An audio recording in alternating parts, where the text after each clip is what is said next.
Everyone.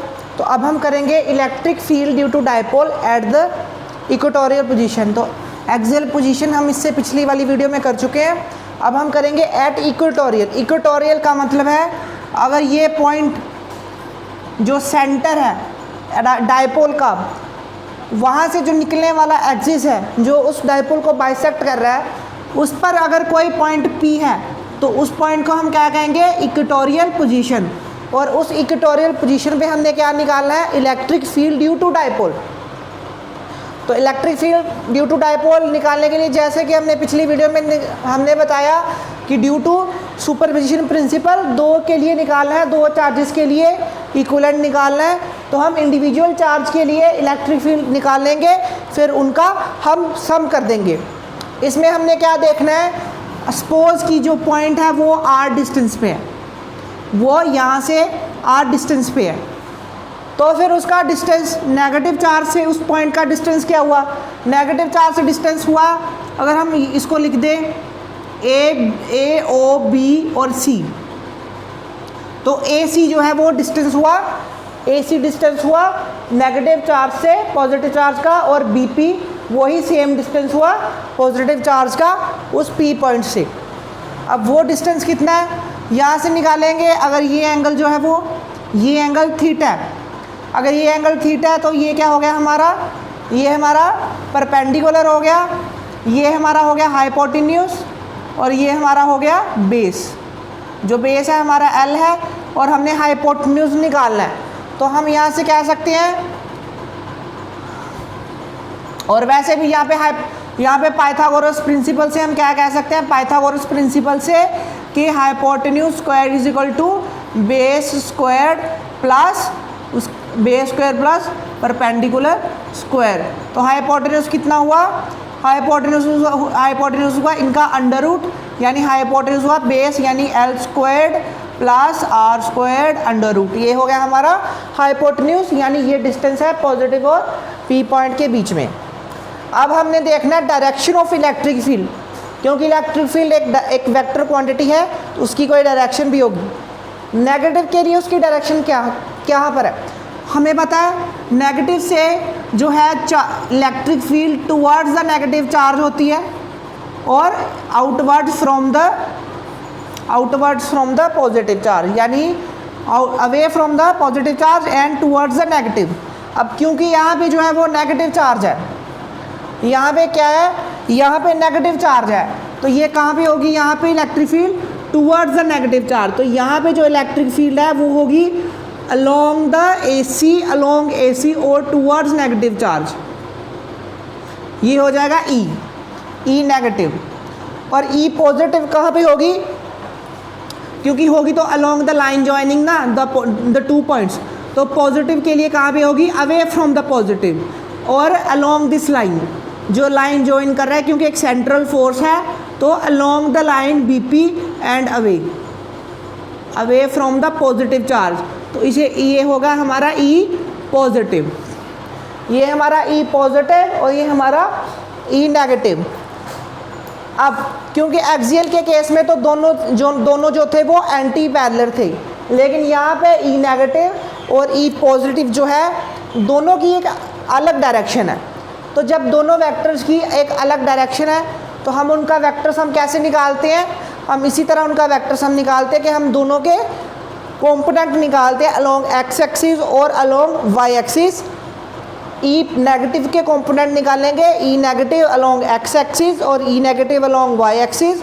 इसी तरह से हम निकालेंगे E positive along X axis and E positive along Y axis, और एक्स एक्सिस में एक्स एक्सिस का सम कर देंगे और वाई एक्सिस में हम वाई एक्सिस का सम कर देंगे।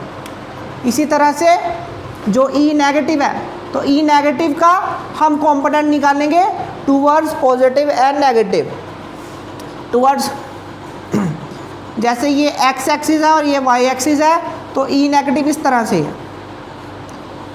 है ना ई नेगेटिव। अब ई नेगेटिव इस तरह से है, और ये जो एंगल है हमारे पास, ये प्लेन से ये जो एंगल है, ये कितना है, ये हम कैसे निकाल सकते हैं ये एंगल, क्योंकि हमें पता है ये पूरा एंगल कितना है, ये पूरा 90 है, ठीक है। ये पूरा 90 है और ये एंगल कितना थीटा है, ये 90 है और ये इतना इतना एंगल 90 माइनस थीटा है। ये एंगल 90 माइनस थीटा है और ये पूरा 90 है, तो ये एंगल भी कितना हो गया, थीटा हो गया। ये एंगल कितना हो गया, ये एंगल हो गया थीटा। जब ये एंगल थीटा तो इसका कंपोनेंट इधर को कितना हो गया, ई माइनस कोस थीटा, और इधर को कितना हो गया, ई माइनस साइन थीटा। तो इसी तरह से इसके दो कंपोनेंट होंगे, यहाँ पे ई माइनस कोस थीटा और नीचे को होगा, यहाँ से नीचे को होगा ई माइनस साइन थीटा। इसी तरह से जो है हम पॉजिटिव के लिए जो ई पॉजिटिव चार्ज की इलेक्ट्रिक फील्ड है उसका भी मैग्नीट्यूड निकालेंगे। जो पॉजिटिव चार्ज की है वो किस तरफ है, पॉजिटिव चार्ज की इस तरफ है, ई पॉजिटिव इसी तरफ है ना पॉजिटिव चार्ज की। तो यहाँ पे भी जो ये एंगल है, यहाँ पे ये एंगल 90 है, क्योंकि ये एंगल 90 है। बीपी और हॉरिजॉन्टल के बीच में एंगल थीटा है, यहाँ पे भी बीपी, इसकी डायरेक्शन भी अलोंग द बीपी है और ये हॉरिजॉन्टल है, तो ये एंगल कितना हुआ, ये एंगल भी थीटा हुआ, क्योंकि ये एंगल थीटा इसलिए ये एंगल भी थीटा है। आप इसको इस तरह से भी लिख सकते हैं कि ये और ये पैरेलल है और ये ट्रांसवर्स लाइन है, तो ये एंगल को कॉरस्पॉन्डिंग एंगल्स हैं, तो ये दोनों एंगल्स भी सेम हुए, तो ये भी थीटा हो गया। जब ये थीटा हो गया तो इसके दो कंपोनेंट किधर को है, एक तो इधर को होगा इसका कंपोनेंट, इधर को component E plus sine theta, और दूसरा कंपोनेंट इसका दूसरा इसी डायरेक्शन में होगा ई प्लस कोस थीटा। अब इसमें हम ये देख सकते हैं कि जो क्योंकि सेम डिस्टेंस है, माइनस से पी पॉइंट और प्लस से बी पॉइंट का सेम डिस्टेंस है। कितना डिस्टेंस है ये, L square plus R square under root. तो इनकी मैग्नीट्यूड तो सेम है, इनके मैग्नीट्यूड सेम है, लेकिन इसकी जो डायरेक्शन है ई माइनस और ई प्लस का जो वाई को जो एक्स कंपोनेंट है वो सेम डायरेक्शन में है, लेकिन जो वाई कंपोनेंट है वो एंटी पैरेलल ऑपोजिट डायरेक्शन में है।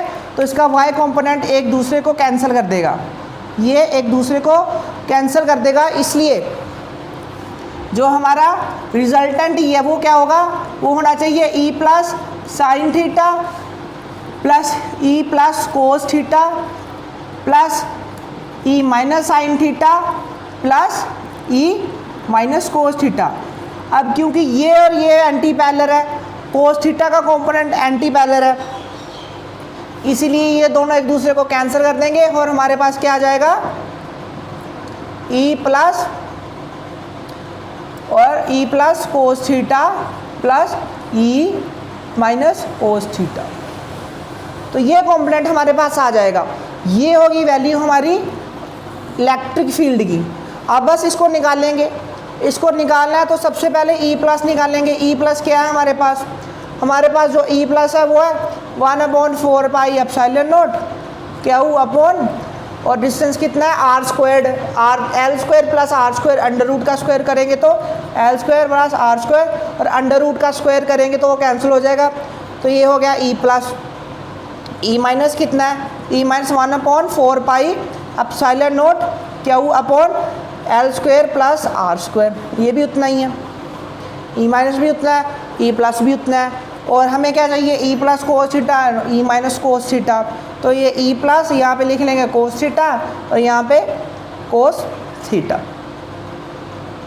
अब इनको प्लस कर देंगे, जो वैल्यू रिजल्टेंट है वो क्या आ जाएगी, Q upon 4 pi epsilon naught, और यहाँ पे क्या आ जाएगा 1/r square plus L square, L square plus R square और कोस थीटा, और दोनों को सम करेंगे तो यहाँ पे क्या आ जाएगा प्लस, सेम क्वांटिटी दोनों सेम है तो प्लस करेंगे, ऊपर क्या आ जाएगा इंटू 2 टाइम्स ये वैल्यू आ जाएगी। अब हमें चाहिए ये कोस थीटा की वैल्यू, तो कोस थीटा की वैल्यू क्या है, यहाँ से देखें कोस थीटा क्या है, cos theta is equal to, cos theta की वैल्यू हम यहाँ से निकालेंगे। जो कोस थीटा की वैल्यू है वो हमारे पास आनी चाहिए बेस अपॉन हाइपोटेन्यूज। तो ये थीटा है, यहाँ पे बेस कितना है एल है, और ये हमारा हाइपोटेन्यूज कितना है, हमारा हाइपोटेन्यूज है under root L square plus R square. तो ये हमारी कोस थीटा की वैल्यू आ गई, तो इसको हम पुट कर देंगे। तो जो हमारा इलेक्ट्रिक फील्ड है वो कितनी आ जाएगी, हमारी इलेक्ट्रिक फील्ड की वैल्यू आ जाएगी 1Q/4 एप्सिलॉन नॉट, Q/4 और 1/L² + R², और यहाँ पे ऊपर आएगा 2 × cos थीटा की जो वैल्यू है वो कितनी आ जाएगी, cos थीटा की वैल्यू हम फिल करेंगे L/√L² + R²। इस स्टेप को अच्छे से देखें।